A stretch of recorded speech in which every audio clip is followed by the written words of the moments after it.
Maayong adlaw kaniyang tanan niya sa mga tong programa sa TV Apologia Veritas. Diin na kami nakig-uban kaninyo sa hamubo nga panahon sa pagpadayag, pagtubag sa atong pagtuo o may tungod sa atong pagtuo nga gitulo sa Iglesia Katolika Apostolika Romana. Sa ngalan sa atong Sporto Director Reverendo Padre Nelson Seno Cabasisi, sa akong cameraman na Sir Warren Tatad, kini ning ubos nga lagad Sir RJ Seno, usab nakig-uban kana o karon si Sir Richard Gumbay aron paghisgot mahitungod sa pagtuo, pagtubag sa mga pangutana nga gipost ato ang Facebook page. So karon may galad mga igsuon, usa sa mga pangutana nga gipahatod sa atong igsuon from Butuan na si Richard. Nganong kita mga Katoliko mituuman nga si Santa Maria Immaculada Concepcion. Pag mingon tag Immaculada Concepcion kanang kung sa tuwa pa stainless. Kay pag mingon Immaculada from the word makulata, ang buti pasabot stain. Or ang opposite niya, doon tayo stainless sa Spanish or sa Latin, gitawag siya Immaculada or Immaculata. Ang buti pasabot stainless. So, ano sa may mga biblical basis niya ini? Anong mituo man kita nga si Santa Maria Immaculada Concepcion or gipanamkon nga walay buling sa sala? Ang lindot na tubag na to, so RG, labi na sa ato ang igsoon nga Nangutana. from Butuan. Ug ang uban pa na itong mga igsoon ng mga viewers nga gusto po silang makakaton diha sa San Lucas sa Ebanghelyo. San Lucas 1:28. Okay. No? San Lucas 1:28 nga maingon nga ang anghel si San Gabriel may gisugo sa Dios.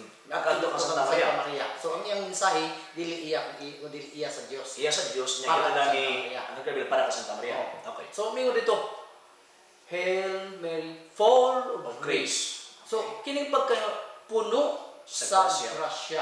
So mo ni ang usa nagihuptan sa simbahan, mga binating mga viewers, nga ang atong pagtuo nag-ilagyod kang Santa Maria nga Immaculada or Immaculate or gipanamkon nga walay sala. No? Gipanamkon nga walay sala. So, pag puno sa grasya, nya matud pa ni San Pablo, wala na kamo sala kay ana kamo sa grasya. Sa ato pa, kung naang grasya, wala ang sala. Kunya si Santa Maria dili lang kay naay grasya, kung dili puno sa grasya. So asa man diya ibutat ng sala. Nya sa laing bahin isong RJ, sa sulat ni San Pablo ngadto sa taga Roma, mga binati na mga viewers, palihog pag basa ninyo ani diha sa Roma 8:33. So atong basahon na Sir Richard, ang ato ang ginagamit na Biblia o sa kini ka maayong balita Biblia gipagawa sa Philippine Bible Society naa sa Visayan version. Nag-ingon din ni sa Roma kapitulo 8:33, nag-ingon, kinsay makakas pagsumbong sa mga piniling katawhan sa Dios. Ang Dios mismo nag-ila kanila nga walay sala. So, mga binati na mo, mga minahal na mga viewers, ay isong RJ, imong gibasa karon, klaro, hayag. Una, si Santa Maria gipili sa Dios nga mahimong inahan sa iyang bugtong anak. Dili jud kay ingon nga tawag anang anak-anak lang inahan yun sa bugtong anak sa Dios. So, kung inahan sa bugtong anak sa Dios, ang Dios wala may sala. Kay Correct. siya ba ang tinubdan sa tanan? Sakto.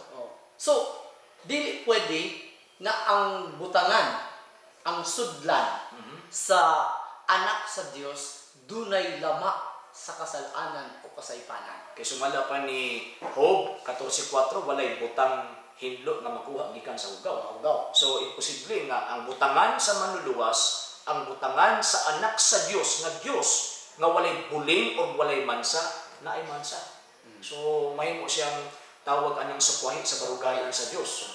Kung ang sudlan or ang puy-an sa Dios na ay buling sa sala.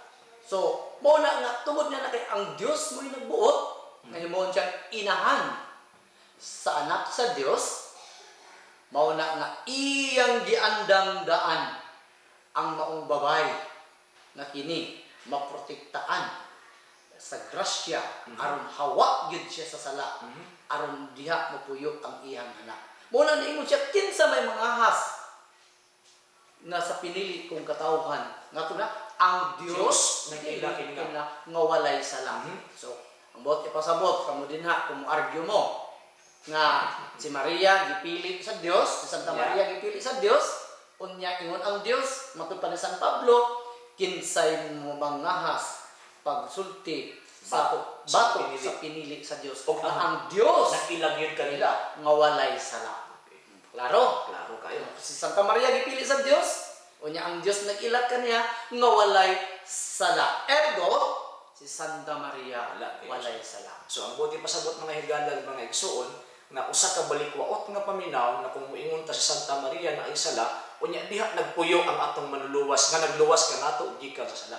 So kung ang Kristo walay sala kay puno sa grasya sa Juan 1:14, so how come nga ang iyang inahan na Santa Maria butangan nimog sala nag-indiha naggikan ang iyang tawhanong kinaiya putli nga tawhanong kinaiya sa inahan na sumala pa ni San Gabriel nagikan mismo sa Dios puno sa grasya. Wa pud giingon ito si Richard nga napunan sa grasya. Yung dili ang ingon puno sa grasya. So mo to tama to yung giingon si Richard nagigahin na siyang daan sa Dios sa sinugdan pa lamang.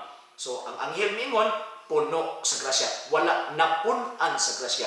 Ang buti pasabot, gikan kami adto sa wa pa nahimong tao sa Santa Maria, sa wa pa nahimugso sa Santa Maria. Sa gingon ni si Richard, ang Dios nag-preserve na niyang daan aron mahilikay siya ni ining maong sala.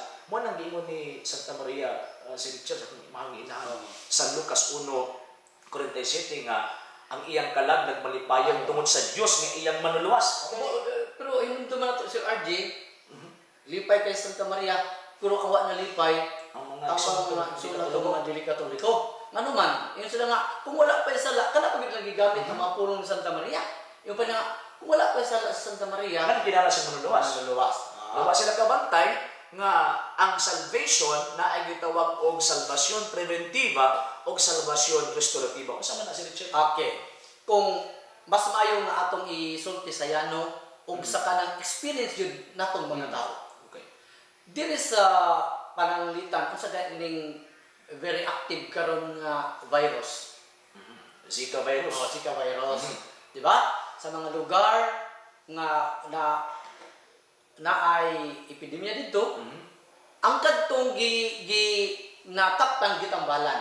Apan kadtong wala nataptan, Preserve. gi-immunize daan aron dili Mataptan. mataptan. Meaning giluwas ng daan, wa pa gani nataptan sa sakit. So mo na sa Santa Maria. Maraming sa naman wa pa na ulipon sa sala, giluwas ng daan, pinaagi sa grasya, giputos sa grasya aron dili mataptan sa sala. So tama ang gingon ni Santa Maria nga ang Dios iyang mangluwas kaysa sinugdan palang daan sa wa pa sa mahimong tao giputos sa siyang daan sa grasya aron dili siya mataptan.